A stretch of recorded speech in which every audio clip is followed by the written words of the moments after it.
Hej och varmt välkomna ska ni vara till ännu ett avsnitt av Pantamera med e-sporten talkshow. Idag ska vi träffa ingen mindre än Julia, Giuliano, Kiran och prata lite om hennes CSGO-karriär, Summer Showdown 2020 och se henne möta Sampe i en one-on-one i CSGO. Välkomna!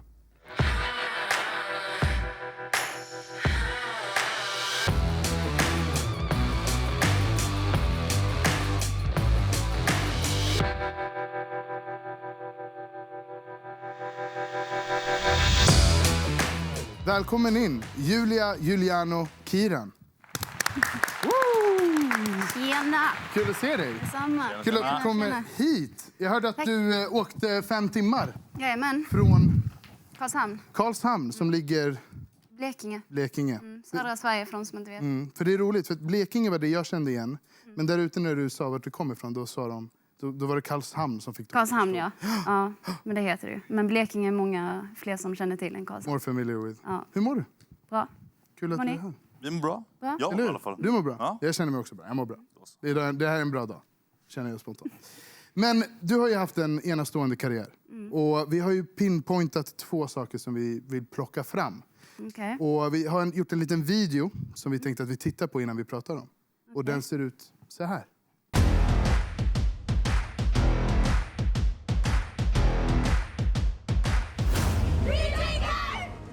Careful, pocket caught, because that flash could not be more perfect, but apparently Giuliano doesn't need to be able to see. After 15 seconds, Oh, Giuliano pushing through T-spawn, missed shot from Die, and it's all falling apart. Jennifer's gone.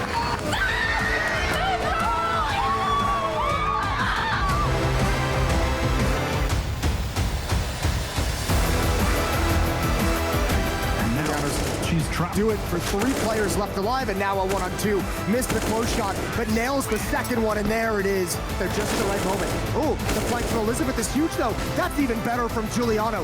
And this is going to be it. This is championship round, and Originum's got it. They are the champions of the DreamHack Showdown. Woo!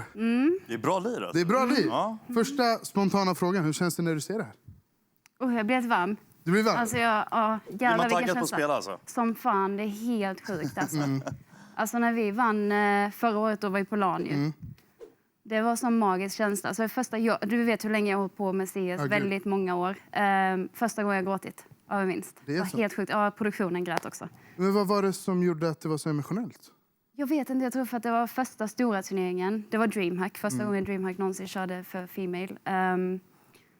Ja, och sen just för att vi hade så mycket att bevisa. Många hade snackat ner just mig och SAS. Innan turneringen att vi överskattade. Liksom, vår tid var över och det var väldigt mycket så, snack så. Så det bara kändes, det var bara sån liksom. Ja, men det här måste ha varit mycket mer i er, för jag tänker att du blev ju MVP senast. Summer Showdown. Och MVP, det är ju väldigt stort. Hur kändes det? Apropå er till de som inte trodde på det. Ja, alltså för mig var det ju stort. I och med att jag också är in-game leader. Och kanske att alla vet och förstår vad in-game leader är, men det tar ju väldigt mycket på en som spelare. Alltså det är ganska svårt, för du ska styra alla, du ska lägga upp rundorna, du ska anti-strata motståndarna, du ska ha koll på allt vad alla gör i minsta detalj och kommunicera mycket mer. Vilket gör att det tar mycket mer från ens egna spel. Så ja, det kändes bara bra att också lyckas vara in-game leader och vinna MVP. Du ska göra allt det där och sen också dominera när det är match. Liksom. Jag tänker så här, det här var ju online-turnering. Hur är skillnaden? Alltså jag kan säga att jag var mer nervös när jag spelar nu än vad jag är på LAN. Ja, det är så pass. Ja, det är Vad för att föredrar du? LAN. Ja, det är så. Men det är ju för att typ online så vet man att alla är så här taggade. Det är inte samma LAN-nerver för folk och man vet att alla spelar annorlunda online. Så att det var, för mig kändes det mer som att vi kommer att ha tuffare motstånd här än när vi kommer på LAN. Liksom, för att vi är så rutinerade på LAN. För det är ju ofta så att de är mer bekväma hemma. Så det smäller ju lite hårdare då. Ja, exakt. Ja, så man får ju vänta sig mycket snabbare spel och sånt av... Men hur såg prackveckorna ut inför Summer Showdown? Faktiskt bra. Det gick skitbra. Vi spelade jävligt bra innan turneringen, så det var faktiskt väntat att vi skulle vinna faktiskt. För det är ju oftast att antingen så har man superbra veckor, superbra dagar och så kanske man till och med floppar i turneringen. Ja. Eller så är det tvärtom, att det går jättedåligt i prack, men så vinner man. Men för det var det mer, det var bra prack, en jävligt bra turnering. Ja, alltså vi började skakigt faktiskt. Första öppningsmatchen i Showdown var jätteskakig. Mot dem vi mötte i första matchen. Men de var också jätteduktiga, de kom ju 3 tror jag. Och var nära på att slå dem vi mötte i finalen. Så det var det en solklar vinst i finalen då? Det var det? Nice. För vi träffade ju SAS förra säsongen och då var det ju innan Showdown. Och hon sa ju det att alltså, vi kommer vinna. Ja, hon sa. Men var det samma mentalitet hos alla i laget? Ja, gud ja. Nice. Vi har alltid sagt att liksom, vi går inte in i en turnering utan att, med inställning att vi kommer vinna. Liksom. Men har det alltid varit så eller är det någonting som har kommit med tiden? Alltid varit så.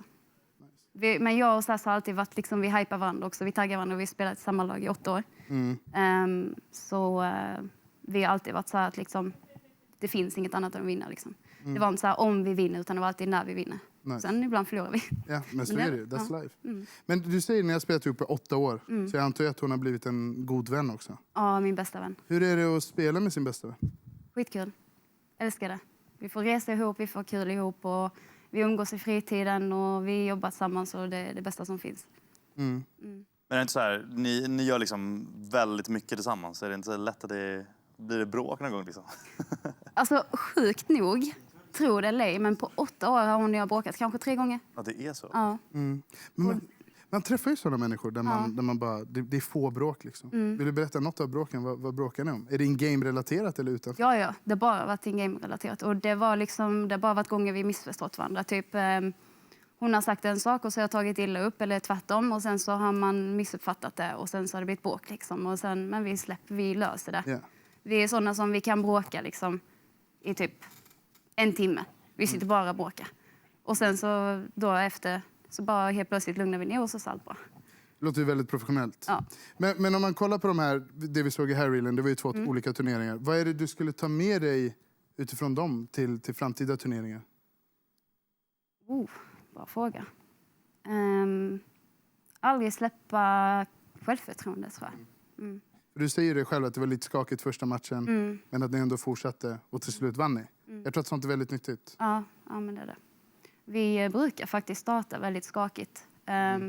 Och jag sa även de intervjuerna på Showdown nu online då, 2020. Så gjorde jag intervju efter första matchen och jag sa det var inte vi som spelade. Liksom. Vi märkte att vårt självförtroende var inte så högt. Vi visste inte vad vi hade förväntat oss från några av lagen. Det var länge sedan vi hade mött dem och så att det var... Ändå skönt då att ha en sån hög lägstanivå. För ni vann ju den matchen. Ja, vi vann den och det var faktiskt en riktigt hög lägstanivå. Ja. Så det var då vi kände att om det här är vårt sämsta och vi kan vinna en sån match, då kan vi nog vinna hela turneringen. Men jag tänker att vi spolar tillbaka lite här. Nu har vi pratat om 2 turneringar. Men du började som gamer vid 11 år, om jag har förstått det rätt. Och nu är du en dominerande game leader. Vad hände däremellan? Det är ett långt spann.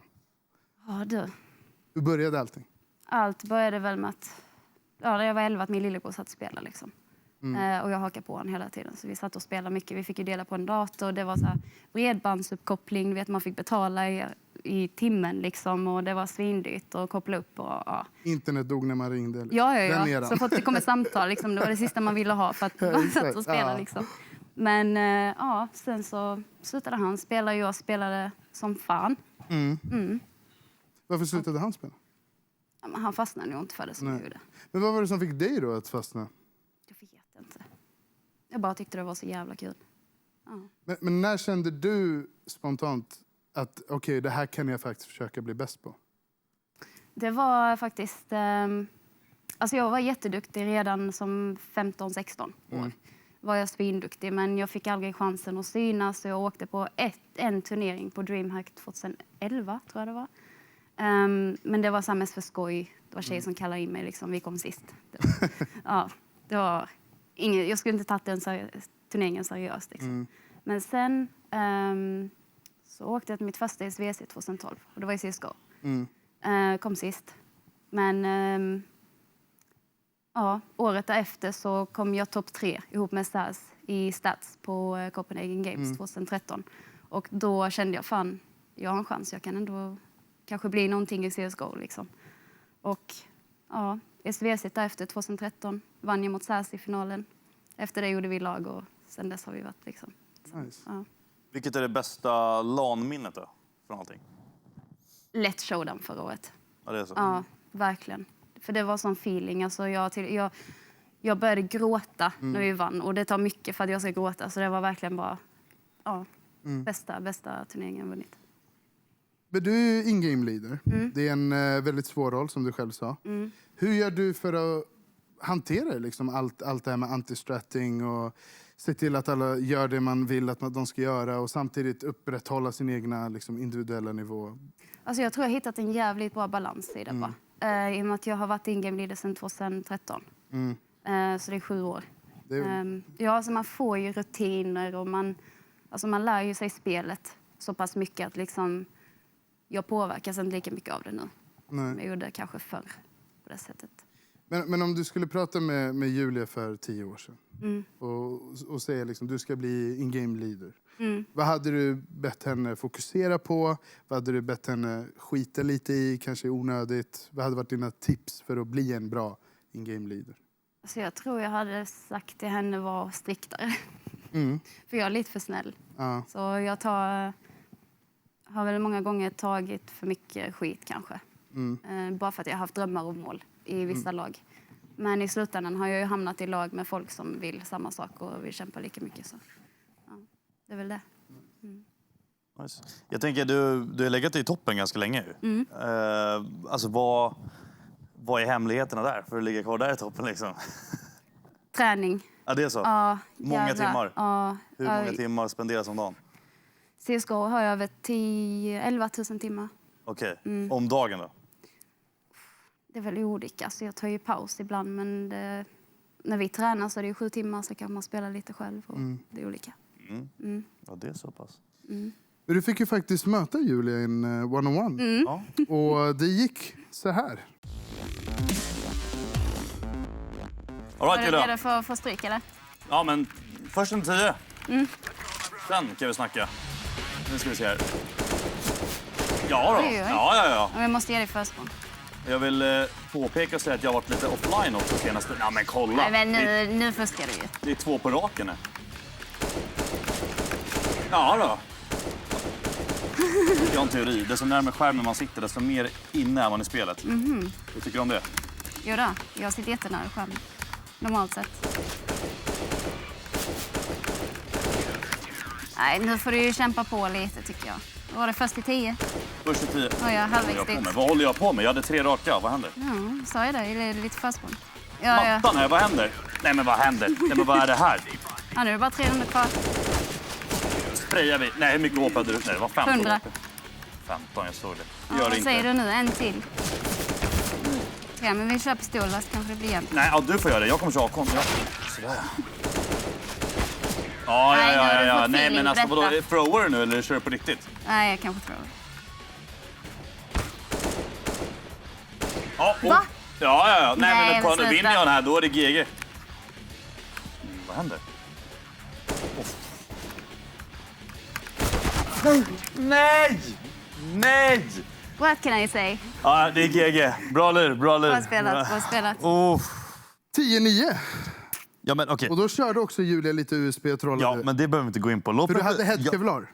Ja, det tror Hade jag. han det? När hon hade USB.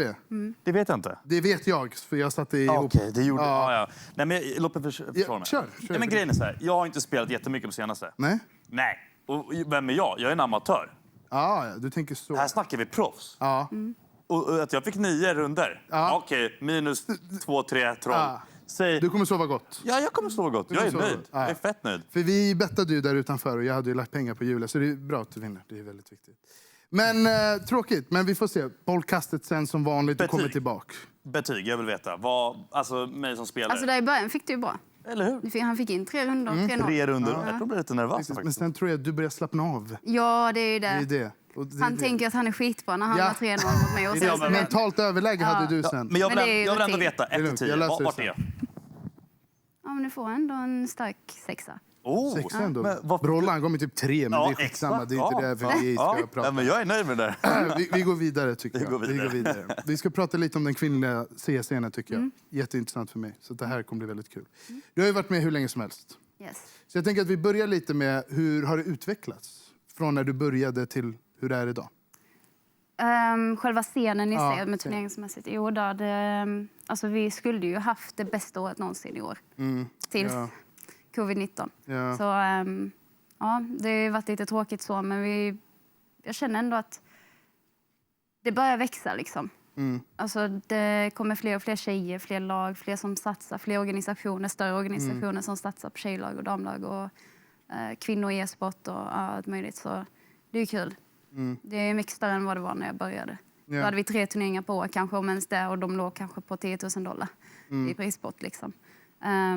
Och nu hade vi showdown och vi har haft andra turneringar på 100K liksom. Så att det är en stor skillnad där. Men hur tror du då att framtiden för den kvinnliga scenen ser ut? Du säger ju att det här året skulle ha varit ett stort år för er. Vi hoppas ju att nästa är det då. Ja. Förhoppningsvis är covid-19 passé då. Men hur ser du ännu längre? 2, 3, 4, 5 år? Ja, alltså jag hoppas ju verkligen på att någon tjej någon dag lyckas ta sig in bland herrar. Alltså spela med killar liksom. Men ni var ju där, du och... Eller var det bara du? Birdie, tänker jag. Ja, det var jag och Sass. Det var du och Sass. Ja. Och ni åkte ut, var det kvarts eller semi? Och jag minns inte det. Vi åkte ut mot dem som vann. Ja. Så det är i alla fall och då var det ju du och Sass, Carries. Ja. Det var ju Mille, Prolle och Lofa, va?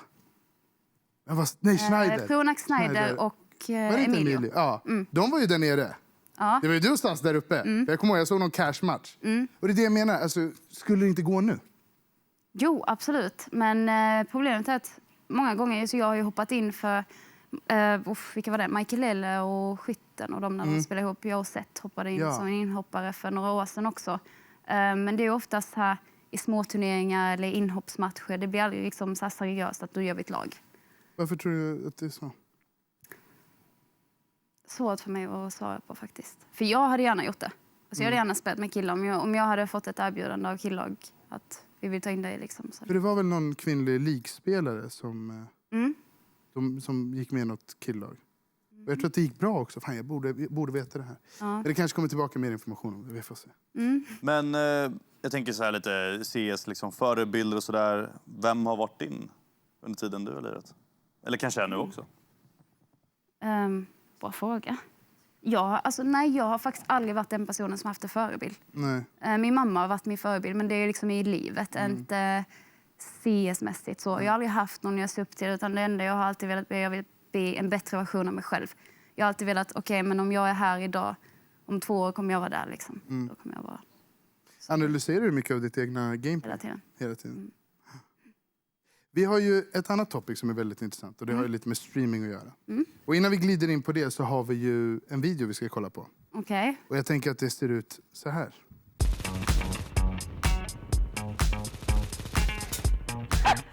Oh, you said... Oh! What a round!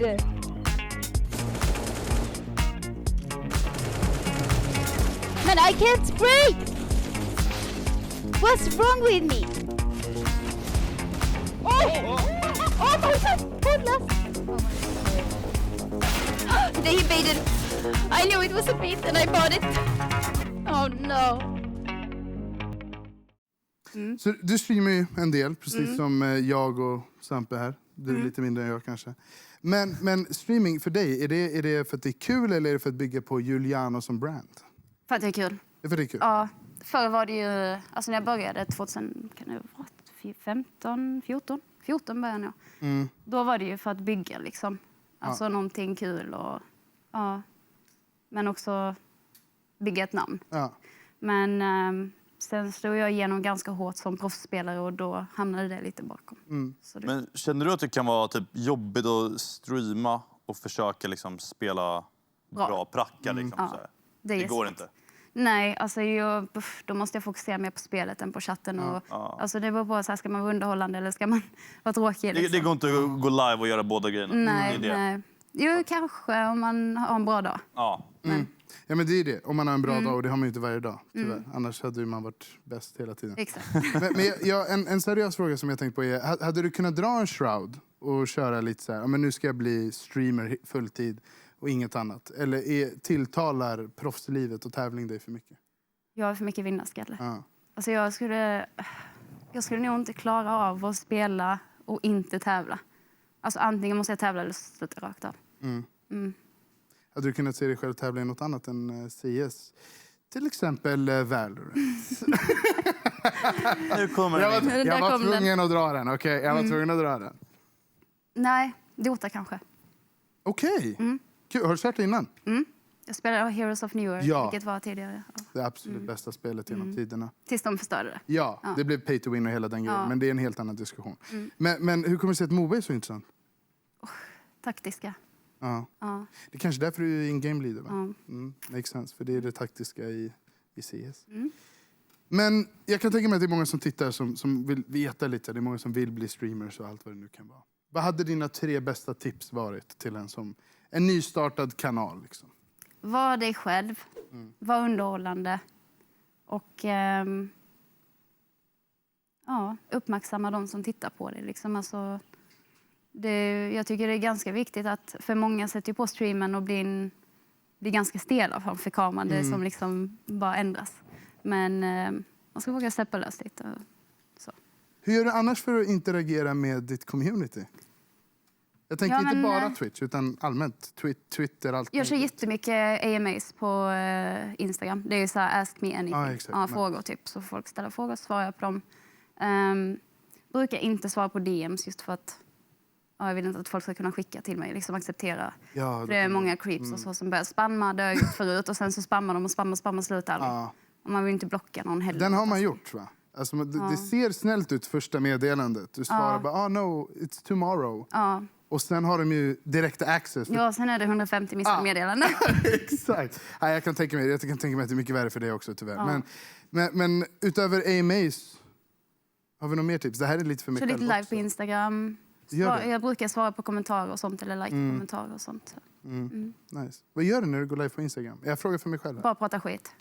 Alltså bara kameran upp. Ja, Hello, och så guys. ligger jag och så svarar jag på alla frågor de ställer liksom, och sen snackar jag lite skit. Då kanske man måste ha en fanbase, men jag tror jag har den. Jag tror jag löser det. Jag tror jag fixar det. Vi har ju som tradition att tittarna får skicka in lite fördomar de har gentemot dig. Okej. Och så ska du dementera eller bekräfta och säga om det är sant eller falskt. Den första fördomen är ju att du är en rage quitter off stream. Nej, Det var snabbt, nej. det är jag inte. Jag har kanske kvittat 2 eller 3 matcher på flera år. Okej. Och det har oftast varit on-stream. Okej. Ja. Men är du våldsam av det? Är det slag i tangentbord? Nej, jag är lugn. Lugn och sansad? All right. Jag skriker kanske, Ja, men det är... men ingen så här slår. Men det är ingen race quit, det ska jag inte säga till dig. Nej, det är det verkligen Nej. inte. Det är verkligen. Men håller du in Teamspeak-knappen när du rage-quitter? Nej, jag brukar muta Okej. snabbt som fan. Det är uppskattat. Det gör inte jag. Nej, inte uppskattat skulle jag vilja säga. Men Men det då kan är ju det hända att falskt. man missar det. Ja, vi är ju människor. Men, ja. Men då är det falskt, du är inte en rage-quitter. Nej. Fördom nummer 2. Du ville bli delfinskötare när du var liten. Ja, det är sant. Va? Ja. Nej. Jo, jag gick på zoo en gång och såg det jobbet tänkte fram, Alex. Nej. Ja, Jag trodde det var en... Jag trodde också det var driv. jag trodde det var troll. Jag läser väl upp det. Nej, okej. Det måste vara någon som har hört mig säga det på scen. Ja, Ja, 100%. Gud vad kul. Nice. Nummer 3 då. Du kollar minst 3 gånger att ugnen är avstängd innan du går hemifrån. Nej, men däremot låser jag flera gånger. Jag känner handtaget. Det är som Men har det hänt att du har varit någonstans och behövt transportera dig hem för att dubbelkolla? Typ. Jag har faktiskt några gånger sprungit upp för trappen igen för att känna att jag verkligen låste. det är Men sant. det är väldigt få. Alltså kanske 2 gånger. Vi undrar ju, jag tänker på jag och Sampe här. Vad är näst för både Julia som person men också Juliano som CS-spelare? Bra fråga. Vi börjar med Julia. Det ser lite olika ut just nu beroende på hur allting blir. Men jag kommer fortsätta tävla i alla fall. Framöver. I alla fall kommande åren. Jag känner att, alltså, det roliga är ju att för mig, jag brukar alltid säga så här, men när jag blir typ 25 då är jag skitgammal, sa jag förr. När jag var typ 19 och blev proffs först.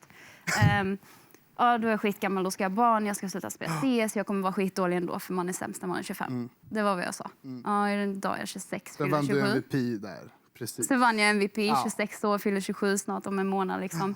Ja, det var det. Så det, men jag gillar det, för det är lite så här, leva i stundens svar du ger mig. Ja. Och det är nice. Jag tror att det är hälsosamt och väldigt viktigt. Men om vi kollar på CS då, framtiden för CS. Kommer vi, och i så fall när, kommer vi att få se mixed teams? Bra fråga. Bara så här, spontant, vad sa din intuition när jag ställde frågan? 5 år kanske. 5 år? Ja. Jag Vad är vi tror då, mentaliteten 2025? hos många killar måste ändras också. Det är det va? Ja. Jag säger det också till dem jag spelar med. För Många har ju jättebra, alltså speciellt proffs har ju skitbra inställning till tjejer. Men det är oftast de lite under som har lite sämre inställning. Tror du att vi är på god väg då? Ja, absolut. Alltså, förr kommer jag ihåg när jag spelade FPLC och sånt. Kände mig aldrig välkommen. Nej. Aldrig respekterad. Jag tog alltid alla skitpositioner och så. Ja. Men nu på senaste åren så har det varit mycket mer bekvämt att spela med killar i den nivån. Det här med att du känner dig mer välkommen i FPLC. Vad tror du att det beror på? Är det att du har kanske blivit jättemycket bättre? Eller är det bara mentaliteten hos killarna allmänt som har blivit bättre? Så jag vet inte. Alltså, jag har ju emellanåt presterat bra och mindre bra liksom, i FPLC. Nu spelar jag inte FPLC längre. Men jag tror det är blandat. För att jag är en sån person, jag spelar bara bra när jag känner mig bekväm med dem jag spelar med. Känner jag mig obekväm så kan jag prestera jättedåligt. Och jag tror det är lite därför också tjejer hamnar med tjejer. Just på grund av det här att man blir bekväm. För att det är bara tjejer och man känner sig respekterad fullt ut. Liksom. Det finns inget så att man inte lyssnar på någon för att det är en tjej. Liksom. Men vad kan vi grabbar göra för att ni tjejer ska känna er mer bekväma att spela? Alltså behandla oss som vem som helst. Ja. För egentligen är det man vill. Ingen vill ju bli behandlad annorlunda, varken för bra eller för dåligt. Exakt. Man vill bara känna sig som en egen. Typ. Det kan jag känna själv i sammanhang där vi 4 killar, det kommer in en tjej. Och jag kanske till och med är en av dem som förändras, jag vet inte. Men jag känner ju att jag inte är det. Jag hoppas att jag inte är det. Men man känner ju på många i sällskapet att det blir bara en helt annorlunda stämning. Ja. Och tar man bort den så tror jag att vi har gjort vårt jobb väldigt bra. För då går vi tillbaka till vad jag tror att du känner dig mer välkommen för det är som vanligt bara. Ja, exakt. Det är inte så oh my god, det är en tjej här. Nej. Vilket jag tror kan vara viktigt. Men jag tänker på det här du sa om 5 år. När det kanske blir mixed teams. Vi hoppas ju på tidigare. Eller jag hoppas på tidigare. Men vad tror du, kommer det vara att NIP ser Juliano och Sas och säger okej, men kommer hoppa in här? Eller kommer det vara en tjej som spelar med 4 kompisar och de kvalar till någon stor turnering? Eller hur tror du att vi kommer dit? Alltså, det ballaste hade ju varit om ett bra lag. Det behöver inte vara liksom NIPS, en av de bästa. Liksom, men det kan i alla fall vara nivån under. Liksom, att det finns en tjej, att de tar möjligheten och tar in den och testar. Liksom. För det har ju aldrig gjorts riktigt så. Nej, för jag har ju sagt, och jag säger det en gång till. Den dagen vi har ett mixed team som vinner alltså Worlds i League eller Major i CS eller International. Det är då jag tror att e-sporten kommer ta det där sista stora klivet. För då kommer vi ha en sport där det spelar ingen roll. Och det är då jag tror att vi kan ta över världen på riktigt. Faktiskt. Ja, det måste in fler tjejer för att e-sport ska växa. Liksom. Ja. Nu säger de ju alltid men det är 50% tjejer som spelar, men det är ju inkluderat mer skojspel. Liksom. På seriös nivå är det ju inte alls lika många tjejer som killar. Så. Men om vi går tillbaka lite till, tror du att när det kommer till liksom female-turneringar, male-turneringar, är det rätt väg att gå eller ska man försöka forsa in det? Eller hur känner du kring det? Ja, alltså jag tycker att tjejturneringar är jättebra för att få in fler tjejer. För att det är det vi behöver. Yeah. Vi kommer ju inte få in fler tjejer om vi bara har mixed-turneringar och när tjejer inte ens blir, som idag, inbjudna till bättre killag. Liksom. Så däröver är det ju bra sätt att marknadsföra och få in fler tjejer att sätta igång en competition. Liksom. För det höjer ju också nivån och jag har ju märkt det på tjejlag. Alltså när vi var Team Secret så vi dominerade ju. Vi vann varenda turnering i 2,5 år. Obesegrade. Tappade inte en bana liksom. Och det var ju för att vi var så många år framför alla andra lag taktiskt.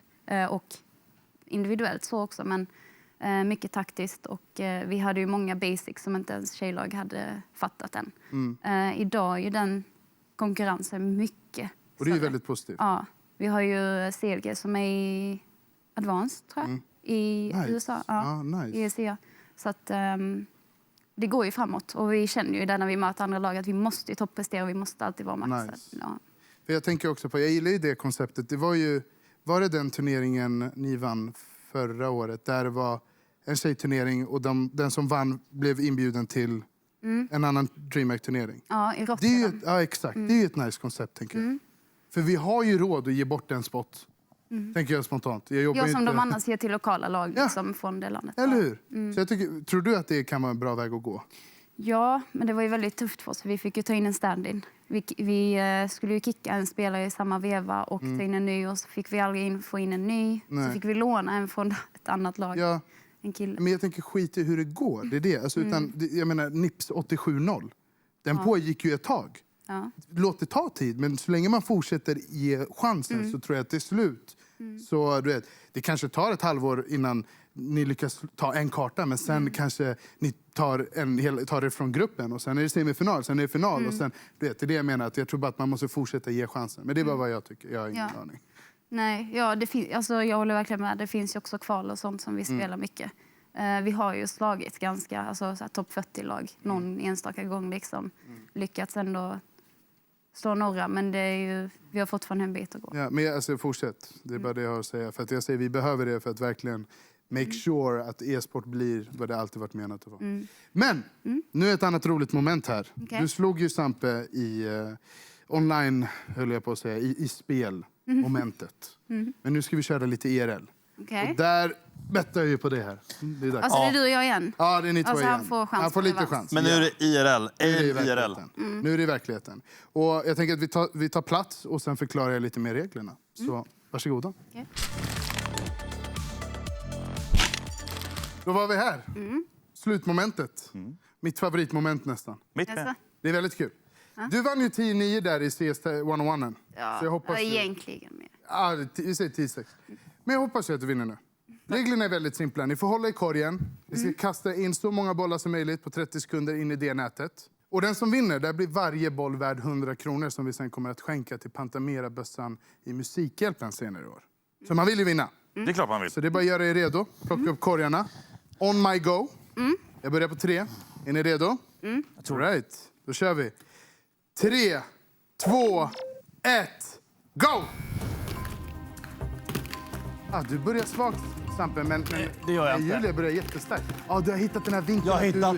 Du kastar dem rakt, men Julia dominerar dig ändå. Så jag vet inte om det här är rätt vinkel, Sampe. Jag vet inte om det är rätt vinkel. Jo. För det har gått 15 sekunder och du ligger under med rätt Varför mycket går bollar. tiden så snabbt? Jag vet inte, men du ligger under. Nej. Fast nu börjar ni båda chocka och det är bara 9 sekunder kvar, så you better step up, guys. Men jag tror att Julia håller på att vinna och det är faktiskt 3, 2, 1, stopp! Nej! Jag förlorade! Och vi har 13 bollar, enligt domaren. Hos mig? Hos dig. Du är förvånad. Är jag vinnare då? Du är vinnare. Annars hade jag pratat med Julia vid det här skedet. Okay.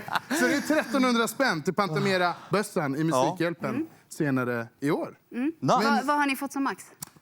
Jag tror att det är 15, men jag kan säga fel. Så du är ändå där och nosar faktiskt. Bra fråga, jag borde ha koll på det. Men Julia, tack så jättemycket för att du kom hit. Själva. Det har varit en väldigt trevlig intervju. Ja. Verkligen. Och till er som kollade där hemma, återigen, tack så jättemycket för att ni kollade på ännu ett avsnitt av Pantamera med e-sporten talkshow. I nästa avsnitt så träffar vi leadsingen Johan Rensfeldt från Movits. Så det kommer bli skitkul. Missa inte det. Tack. Waja.